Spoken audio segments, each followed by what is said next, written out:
Hello, good afternoon po mga dabarkads. Tingnan mo yung aking kapatid kanina, yung aking BFF po. Nanguhukay kaya siya ng kamuti nang wala ako. Kaya hindi ko tuloy na videohan paano niya hinukay. Tingnan mo, napakadami ng kanyang nahukay. Tingnan nyo lang Hinihiwalay-hiwalay na namin ngayon ang malalaki at saka mga maliliit. At saka yung medyo may, yung may mga biak. May mga biak ba? Yan, no? May mga biak yan. May mga biak. Tapos, yung mga maliliit. Kasi yung maliliit, yan ang aming isasaing. Napakadaming nahukay ng aking BFF po. Nagsawa siya kasi namalingki muna ko. Kaya pagbalik ko, ito na po yung kanyang nakuha. Yan na yung ulalo, patungko-tungko na siya, kasi ngayon, umuulan na, nag-uumpisa ng masira ang kamote. Yan, kinakain na, kinakain na siya. Kaya yan, hindi na siya goods. Kaya pagkain na lang yan ng aking baboy, yung hindi na goods. Napakarami po, Yan. Napakaraming nahukay ng aking BFF.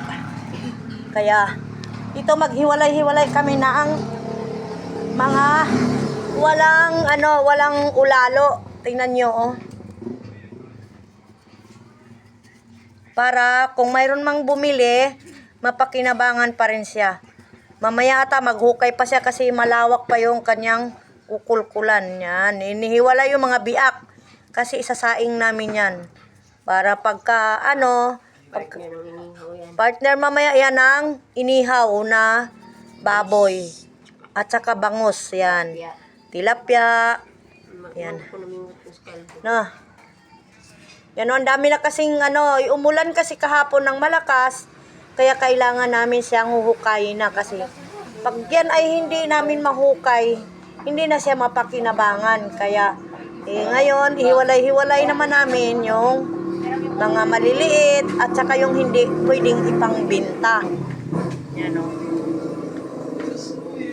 mga biak-biak na, Kaya, di ba? Nakakatuwa. Tingnan niyo po yung kamote pagka yan ay sumobra na sa sa buwan, bumabalik na po sila sa lupa. Tingnan mo, Kaya hindi na po sila maganda tingnan at pangit na at mayroon na pong mga ulalo. Pero kung eksakto pa at mayroon pang ulan, maganda-ganda pa sana. Pero ito sumobra na kasi pinagtatalbusan ko pa ito ng mga dahon para yung dahon pangbenta, yung laman pwede pang pangkain. Yan. 'Di ba? Nakakatuwa kasi sa kabila ng kami ay mga senior na nagsusumikap pa rin. Yan, pangit na, Kaya thank you for watching. See you another vlog. Tingnan mo yung aking mga kamote. Yan. Yan, ang dami, Yan, tumpok-tumpok na yung goods at saka hindi goods. Yan. Thank you po. Maraming salamat sa panonood.